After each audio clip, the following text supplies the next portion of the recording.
حضرت عرفہ بن ربی حضور کے غلام ہے، وہ روایت کرتے ہیں، کہتے ہیں جب جبلہ اہم کے خلاف ہم لڑنے گئے تو روم کی فوجیں بھی تھی اور عرب کے دیگر قبائل کی فوجیں بھی. کہتے ہیں ہمارے سپہ سالار کا نام حضرت خالد بن ولید تھا، معمولی آدمی نہیں جسے نبی پاک نے فرمایا یہ اللہ کی تلوار ہے. سیف اللہ خالد بن ولید سپہ سالار تھے، لیکن کہتے ہیں کہ ہم نے ذرا سا حملہ کیا تو انہوں نے اتنی سخت ہم پر مزاحمت کی کہ مسلمان کہنے لگے آج بچ کے نہیں جائیں گے. کہتے ہیں ہم سارے حضرت خالد بن ولید کے قریب گئے، یہ کوئی ہم نے نہیں حوالہ لکھا، یہ تاریخ اسلام کو سارے مسالک پڑھتے. کہا حضرت خالد بن ولید سے کہ حضور مسئلہ کیا ہے، کسی جنگ میں پیچھے نہیں اٹھے، آج کیا ہوا؟ جناب خالد بن ولید کہنے لگے میری ٹوپی گھر رہ گئی ہے. میری کوئی نہیں سمجھ آئی آپ کو؟ میری انہوں نے کہا حضرت صاحب ٹوپی ہم سے لے لیں. کہنے لگے وہ والی نہیں، میرے والی رہ گئی ہے. کہا ٹوپی کا جنگ سے کیا مطلب ہوا، تلوار سے کیا مطلب ہوا؟ تو آپ فرمانے لگے میں نے اپنی ٹوپی میں نبی پاک کے 3 بال مبارک سیے ہوئے ہیں، 3 منہ مبارک. امت غور کرے اس بات پر، 3 منہ مبارک کے ٹوپی کے اندر سیے ہوئے. فرمانے لگے تلواریں تو سب کے پاس ہیں، مجھ سے بہادر بہادر سیانے بندے بھی ہیں، پر جب میں حضور کے منہ مبارک سر پہ رکھ کے میدان میں نکلتا ہوں تو فرمایا پھر اللہ مجھے ہر میدان میں کامیابیاں عطا فرماتا ہے.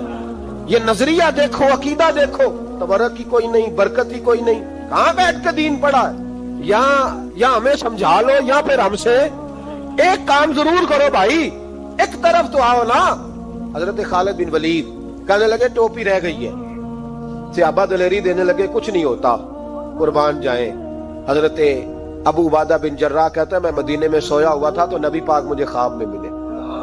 حضور نے فرمایا میرے خالد کے گرد فوجیں چڑھ گئیں، تو یہاں سویا ہوا ہے، اٹھ پکڑ بندے چل پہنچ میدان میں. کہتے ہیں میں نے، حضرت ابو عبادہ بن جراح کہتے ہیں میں صبح اٹھتے ہی میں نے لشکر تیار کیے، گھوڑے دوڑائے، مدد کے لیے نکلے. جب ہم رستے میں جا رہے تھے تو ایک ہمیں نوجوان ملا گھوڑے پہ، سر پٹ گھوڑا دوڑا رہا ہے اور بڑی اس کی تیزی ہے. کہتے ہم نے آواز دی تو اس نے اور تیز کر دیا. حضرت خالد بن ولید کے میدان کے قریب پہنچ گیا. کہتے میں نے 2 سپاہی دوڑائے، میں نے جا کے کہا اسے روکو، کون ہے؟ کہتے جب ہم قریب گئے نا اس نے کہا پیچھے ہٹ جاؤ، قریب نہ آنا. کہتے ہم نے کہا تو کون ہے؟ کہنے لگے میں حضرت خالد بن ولید کی زوجہ ہوں، میں ان کی اہلیہ ہوں. تو کہا آپ کدھر جا رہی ہیں؟ کہنے لگی وہ منہ مبارک والی ٹوپی گھر بھول گئے تھے، اور ٹوپی بھول گئے تھے. سارے راز نہیں جانتے، میں بیوی ہوں، میں جانتی ہوں کہ خالد کو کامیابی ملتی تھی مصطفیٰ کے تبرک کی برکت سے. وہ ٹوپی بھول گیا ہے، مسئلہ بن گیا ہوگا، ٹوپی پہ نظر پڑی ہے تو مجھے کوئی اور ملا نہیں تو میں خود دینے جا رہی ہوں. حضرت ابو عبادہ بن جراح کہتے ہیں ہم نے کہا کہ ہمیں دے دو بہن، ہم دے دیں گے. کہنے لگے نہیں، ہمیں پتا ہے اس کا ادب کس طرح کرنا ہے، کیونکہ ہمارے گھر میں رہتی ہے تو ہمیں پتا ہے ادب. اور یارو اگر یہ ذائقہ ہی نہیں تو پھر تجھے حضور کی عزت کا پتہ ہی نہیں. اگر تو حضور کے تبرک سے آشنا ہی نہیں پھر تجھے پتہ ہی نہیں رسول اللہ کے مقام کا. اقبال کہنے لگے اگر بھاؤ نہ رسیدی تمام بھول حدیث، اگر تو حضور کے قدموں تک نہیں پہنچا پھر تو ابو لہب کے کھاتے میں جائیں گی تیری نمازیں. میرے مصطفیٰ کریم سید عالم صلی اللہ علیہ وسلم کی وہ ٹوپی لے کر زوجہ کہنے لگی تمہیں ادب کا نہیں پتا، میں ہی جاؤں گی. کہا چلو. کہتی وہ دوڑی گئی. حضرت خالد بن ولید کہتے ہیں اچانک میری نظر پڑی تو کافروں کی فوج تنی ہوئی تھی، وہ ٹوٹنے لگی اور ایک شاہ سوار دوڑا آ رہا ہے. تو میں نے کہا یہ اکیلا جوان اور صفے کاٹتا آ رہا ہے، لڑ رہے تھے تو یہ فوج ہم پر چڑھ آئی تھی، اکیلا جوان. کہتے ہیں جب وہ جوان قریب آیا تو خالد بن ولید کہنے لگے جوان تو کون ہے؟ اکیلے نے سب کھول دی. تو کہتے ہیں زوجہ بول کے کہنے لگی نہیں، مسئلہ جوان کا یا کمزور کا نہیں خالد، مسئلہ یہ ہے کہ ٹوپی آج میرے پاس ہے. مسئلہ یہ ہے کہ ٹوپی آج اصل شے میرے پاس ہے، تو اس لیے یہ صفحے کاٹتی جا رہی ہوں، ورنہ مجھے تو چھری بڑی مشکل سے چلانی آتی ہے. ٹوپی آج میرے پاس ہے. یہ ہے ارض جنت، یہ طیبہ کی زمین ہے، جنت بھی یہی، مال کے جنت بھی یہی ہے. یہ میرے محبوب پاک کے تبرک کی برکت ہے. حضرت خالد بن ولید رضی اللہ تعالیٰ عنہ کو زوجہ کہنے لگی ٹوپی آ گئی ہے. ٹوپی آئی ہے تو سمجھ لو فتح بھی آ گئی ہے. حضرت خالد بن ولید نے ٹوپی پہنی، اتنی دیر میں حضرت ابو عبیدہ بن جراح بھی آ گئے. کہنے لگے تگڑے رہنا، پہنچ گئے ہیں. حضرت خالد بن ولید کہنے لگے نام بھی پہنچتے تو خیر تھی، اب مصطفیٰ کے بال مبارک پہنچ گئے، اب حضور کے منہ مبارک. او بھائیو یہ تبرک حضور جہاں رکے. صحیح بخاری، صحیح بخاری، صحیح بخاری حوالہ میرے ذمے. تو مسجد نبی کی دیوار نہیں نہ چومنے دیتا، تو حضرت حلیمہ کے گھر کا بوسہ نہیں نہ لینے دیتا. صحیح بخاری. حضرت عبداللہ ابن عمر مدینے کے مفتی، جنہیں میرے نبی پاک نے فرمایا راجل صالح، یہ نیک آدمی ہے. وہ جب جاتے تھے نا بیت اللہ شریف مکہ معظمہ، تو وہ جگہ ڈھونڈ ڈھونڈ کے نماز پڑھتے تھے جہاں میرے نبی نے نماز پڑھی ہے. سارا بیت اللہ حرم نہیں، لیکن وہ جگہ ڈھونڈ ڈھونڈ کے جہاں میرے رسول نے نماز پڑھی ہے، حضور نے جہاں نماز پڑھی. بھائیو اگر حضور علیہ السلام کے قدموں کی مٹی سے پیار ہوگا تبھی تو مصطفیٰ سے ہوگا. لیکن یہاں یہ ظلم ہے امت کے ساتھ، یہ زیادتی ہے. میں کہتا ہوں کہ یہاں ہمیں بتاؤ ان حدیثوں کا کیا ترجمہ کریں، قرآن مجید کی آیات کا کیا ترجمہ. حضرت ام سلمہ حضور کی زوجہ ہیں، بخاری مسلم. ان کے پاس حضور کا اقبال مبارک تھا، چاندی کی ڈیبیا میں بند کر کے رکھا ہوا تھا. جو لا علاج مریض ہوتا وہ حضرت ام سلمہ کے پاس لایا جاتا. وہ کہتی پیالے میں تھوڑا پانی لاؤ. پیالے میں پانی آتا تو وہ منہ مبارک کو پیالے میں ذرا بھگو دیتی، کہتی لو پی لو، اللہ شفا عطا کر دے گا. لا علاج. حضرت انس بن مالک 10 سال حضور کی نوکری کی. لوگ پوچھتے انس کیا کمایا ہے؟ کہنے لگے جو کمایا ہے وہ صندوق میں بند کر کے رکھا ہے. 10 سال نوکری کی نبی پاک، جو کمایا بند کر. انتقال کا وقت آیا تو حضرت ثابت بنانی کو بلایا. آپ کے شاگرد تھے، کہنے لگے جب بکسا کھول کے لا. کھول کے لائے تو ایک ڈبیا نکلی، فرمایا اسے بھی کھول. جب اسے بھی کھولا ایک منہ مبارک نکلا. کل زندگی کی کمائی، نبی پاک کا اقبال مبارک. کہا اس کا کیا کرنا ہے؟ فرمانے لگے جب مر جاؤں نا غسل دے کے تو میری منہ کھول کے زبان کے نیچے رکھ دینا. حضور اس کا کیا فائدہ؟ پر میں جب فرشتے حساب لینے آئیں گے من ربو کا بولیں گے، پہلا لفظ کہنے کے لیے منہ کھولوں گا تو سامنے حضور کا منہ مبارک ہوگا. پس مردن فرشتوں نے جو تلاشی لی تو کیا نکلا؟ فقط تک دل کے گوشے سے خیال مصطفیٰ نکلا. اور میرے اعلیٰ حضرت مشورہ دیتے ہیں، کہتے ہیں لحد میں عشق رخ شاہ کا داغ لے کے چلے، ہم نے اندھیری رات سنی تھی چراغ لے کے چلے. حضرت خالد بن ولید رضی اللہ تعالیٰ عنہ بڑے بہادر ہیں. حضور نے فرمایا یہ اللہ کی تلوار ہے، یہ اللہ کی. بڑے بہادر تھے، بڑے شیر دل تھے. فرماتے ہیں کبھی معذرت نہیں کرنی پڑی، کبھی جھکنا نہیں پڑا، کبھی کسی کی منت نہیں کی. اللہ نے طاقت اتنی عطا فرمائی تھی، ہمت، حوصلہ، صبر، استقامت اتنا دیا، کبھی کسی جگہ پشت نہیں لگی. لیکن فرماتے ہیں کسی وجہ سے نا ایک دن میرا عمار بن یاسر کے ساتھ کسی بات پہ اختلاف رائے ہو گیا، جھگڑا ہو گیا. توجہ ہے میری بات پر؟ فرماتے ہیں جھگڑا ہو گیا. ہمارا پتہ حال کیا ہے؟ ہمارا یہ حال ہوتا ہے کہ ہمارا جھگڑا ہو جائے تو خیر ہے، لیکن اگر پڑوسی کے بچے لڑ پڑے تو ہم کہتے ہیں اس کی روزی پاک نہیں، اس کی تربیت ٹھیک نہیں. ہمارا بھائیوں سے رٹا ہو جائے تو معاملہ اور ہے، کسی کا ہو جائے تو معاملہ اور ہے. میں بیمار ہو جاؤں تو آزمائش ہے، اور سامنے والا بیمار ہو جائے تو سزا ہے. پھر کیا ہے؟ بلکہ پنجابی کہنے نے کیتیاں نو پھڑیا ہے، یہی کہہ دیتے. اور میں بیمار ہو جاؤں تو آزمائش آ گئی اللہ کی طرف سے. ایسا نہ کریں. ہمارا فتویٰ اپنے حق میں اور ہوتا ہے، سامنے والے کے معاملے میں اور ہوتا ہے. حضرت عمار بن یاسر کی بات کر رہا تھا. جناب عمار بن یاسر رضی اللہ تعالی عنہ، حضرت عمار بن یاسر کہتے ہیں کہ حضرت خالد بن ولید کے ساتھ، جناب خالد بن ولید کہتے ہیں میری ان کے ساتھ نہ کسی بات میں اختلاف رائے ہو گیا. تو میں اب دلیر آدمی تھا، شیر آدمی تھا، کبھی جھکا نہیں تھا، کبھی کوئی معاملہ نہیں ہوا تھا، کبھی کوئی ایسی بات نہیں ہوئی تھی. آپ فرماتے ہیں جب رائے کا اختلاف ہو گیا نا، بات ذرا آگے بڑھ گئی تو نبی کریم صلی اللہ علیہ وسلم تک بات پہنچی. تو میرا یہ خیال تھا کہ حضور میری بھی سنیں گے، عمار بن یاسر کی بھی سنیں گے، پھر حضور کوئی فیصلہ کریں گے. پر قربان جاؤں وقت بدل گیا نا. اب بہت بڑے چودھری ہیں، بڑے سردار ہیں، بڑے سپہ سالار ہیں حضرت خالد بن ولید، پر وقت بدل گیا. حضرت خالد بن ولید کہتے ہیں جب میں نے نبی کریم کی بارگاہ میں بات عرض کی، حضور تک بات پہنچی تو میرے مصطفیٰ نے موٹی سی بات ارشاد فرمائی. رسول کریم فرمانے لگے بھئی بات مختصر سی ہے، جس نے عمار کو راضی کر لیا اس نے مجھے راضی کر لیا، اور جس نے اسے ناراض کیا اس نے مجھے ناراض کیا۔ فرماتے ہیں بس میری قیمت پڑ گئی، میرا قد اونچا ہو گیا۔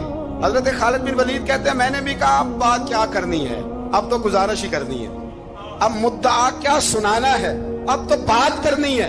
فرماتے میں آگے بڑھا اور جیسے بھی ہوا میں نے حضرت عمار بن یاسر کو راضی کیا۔ حضرت عمار کہتے ہیں ایک وقت وہ تھا اور ایک وقت یہ ہے، جب دونوں وقتوں کو دیکھتا ہوں تو کہتا ہوں الحمدللہ رب العالمین، یہ ساری تعریفیں اس رب کے لیے ہیں جو تمام جہانوں کو پالنے والا۔ وقت دے معاملات کو، ٹائم دے۔ آپ دیکھیں اللہ تبارک و تعالیٰ بڑا کریم ہے۔ حضرت سعد بن ابی وقاص نے قادسیہ پہ حملہ کیا تو بدھ مت عیسائی یہودی سارے کٹے، قلعہ بند ہو گئے، چاروں جانب دیوار تھی قلعے کی، بڑی بڑی فصیل لمبی چوڑی، بڑا لمبا چوڑا گیٹ، باہر نہیں نکلتے، باہر نکلے تو جنگ ہو گئی۔ ایک علاقہ تھا وہ قلعہ بند ہو گیا۔ حضرت سعد بن ابی وقاص نے انتظار کیا، وہ باہر نہیں نکلتے، انہوں نے پہلے سے پلاننگ کی تھی، کوئی مہینے کا راشن لے کے وہ اندر چلے گئے۔ جناب سعد بن ابی وقاص کہنے لگے بھئی اب یہ دیوار تو گرانی پڑے گی، یہ دیوار جی کیسے؟ فرمانے لگے ایمان کی قوت سے۔ آپ نے نا انسانوں کی چار دیواری بنائی، اس دیوار کے گرد صحابی کھڑے کیے، توجہ میری طرف رکھیے، یوں چاروں جانب صحابہ کھڑے ہو گئے۔ جب صحابہ کھڑے ہوئے چاروں کونوں میں، اب یہودی بدھ مت عیسائی تینوں اندر ہیں۔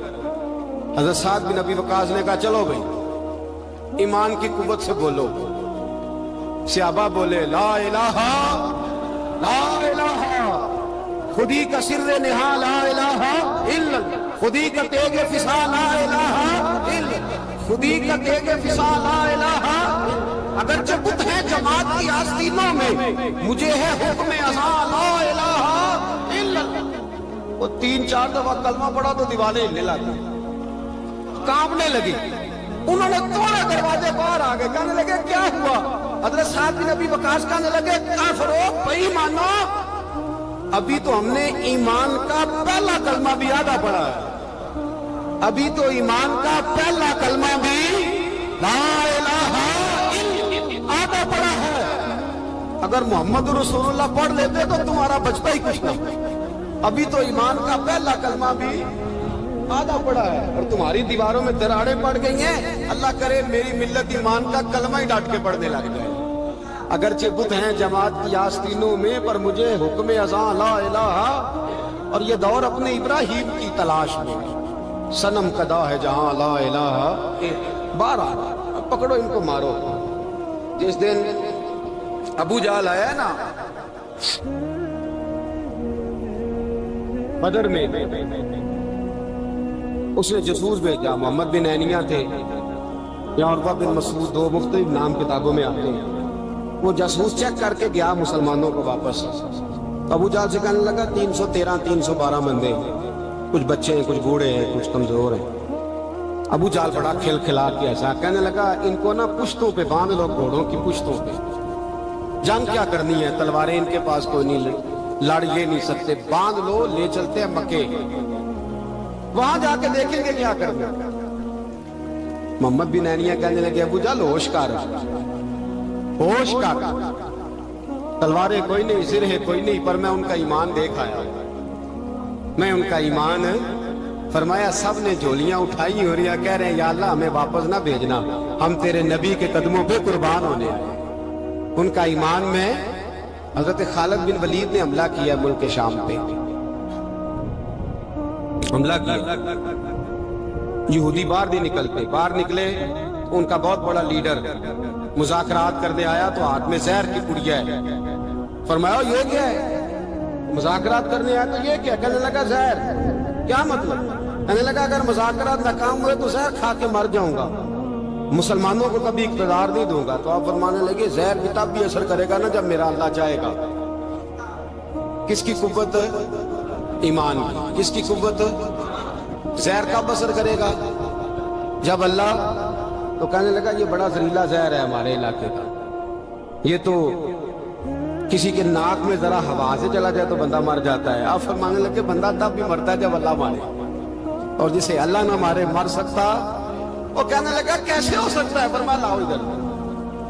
حضرت خالد بن ولید. او بھائی طاقت ایمان کی قوت سے ملتی ہیں، ہمت ایمان کی قوت سے. فرمایا بلا سارے یہودی. سارے آ گئے. فرمایا تم کہتے ہو زہر ہوا کے ذریعے ناک میں بھی چلا جائے تو بندہ مر جاتا ہے. پوری پڑیا زہر کی جناب خالد کھا گئے، پانی کا گلاس پی گئے. 18 رکعتیں نفل بھی پڑھ گئے. ہر 2 رکعتوں کے بعد پیچھے پلٹ کے دیکھ دے تو کتنے یہودی کلمہ پڑھ جاتے ہیں، کتنے غیر مسلم. یہ کس کی طاقت ہے؟ بولے تو صحیح ہے. بولے ایمان بڑا قوت والا ہوتا ہے، بڑا قوت والا. اس کا پتہ کب چلے گا کہ ہمارے اندر ہے کہ نہیں؟ کروڑوں نجائز روپیہ سامنے پڑا ہو اور بچہ عید کے لیے کپڑے بھی مانگ رہا ہو، لیکن انسان ناجائز پیسے کو ہاتھ نہ لگائے، بچے کو تسلی دے کے سلا دے، تو اس کا مطلب ہے کہ ایمان اس کے پاس ہے.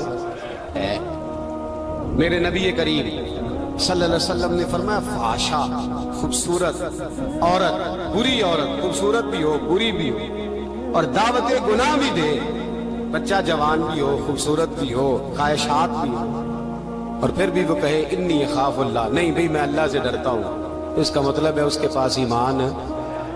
یہ تو روز ہمیں پتہ چلے گا، روز پتہ چلے گا. میرے دوست اپنے ایمان کو دیکھ. حضرت مصعب ابن عمیر جنگ احد میں میرے نبی، اور یہ بڑا لاڈلا صحابی ہے میرے رسول کا، بڑا لاڈلا. مجھے اس شخصیت سے بڑا پیار ہے. ان کا جو بھی کہیں مجھے ارشاد کوئی قول ملتا ہے تو میں الگ سے ڈائری پہ لکھتا ہوں. حضرت مصعب ابن عمیر کو احد میں حضور نے جھنڈا دیا تھا، ہاتھ میں جھنڈا تھا تو کافر نے ہاتھ کاٹ دیا. جناب مصعب ابن عمیر نے دوسرے ہاتھ میں پکڑ لیا. جب وہ بھی ہاتھ کٹ گیا تو 2 کٹے ہوئے ہاتھوں سے جھنڈا پکڑا. اور جناب مصعب ابن عمیر کے جب لاش کے قریب میرے نبی پاک گئے تو کٹے ہوئے ہاتھوں سے جھنڈا انہوں نے سینے سے لگایا، سینے سے. میرے نبی پاک کی آنکھوں میں آنسو آئے اور حضور نے رو کے فرمایا یہ مصعب کے ایمان کا جھنڈا تھا جسے وہ ساتھ لے کے دنیا سے چلا گیا. یہ اس نے زمین پر گرنے. اپنے ایمان کو دیکھو، ایمان کو پرکھو، ایمان پر محنت کرو. سب سے پہلی بات تو یہ کہ قدر کرو کہ ہم مسلمان ہیں، اپنے دین کی. دوسری بات قرآن پاک کے ساتھ پیار کرو. تیسری بات شہادت کی آرزو. چوتھی بات ایمان کو مضبوط کرو. ایمان کو بولیے ایمان کو. اللہ فرماتا ہے تم ایماندار رہنا میں تمہارے ساتھ رہوں. ولا تہنوا ولا تحزنوا وانتم الاعلون ان کنتم مؤمنین. یہ پختہ ہوتا کیسے ہے؟ اقبال کہتے ہیں ایسے لوگوں کے پاس بیٹھا کر جو تیرا ایمان پختہ کرتا ہے، ایسے لوگوں کی سنگت میں رہا کر جو تیرے ایمان کو، کہتے ہیں وہی ہے تیرے زمانے کا امام برحق، وہی ہے تیرے زمانے کا امام برحق جو تجھے حاضر و موجود سے بیزار کرے اور موت کی شکل میں دکھلا کے تجھے جلوہ دوست زندگی تیرے لیے اور بھی دشوار کرے.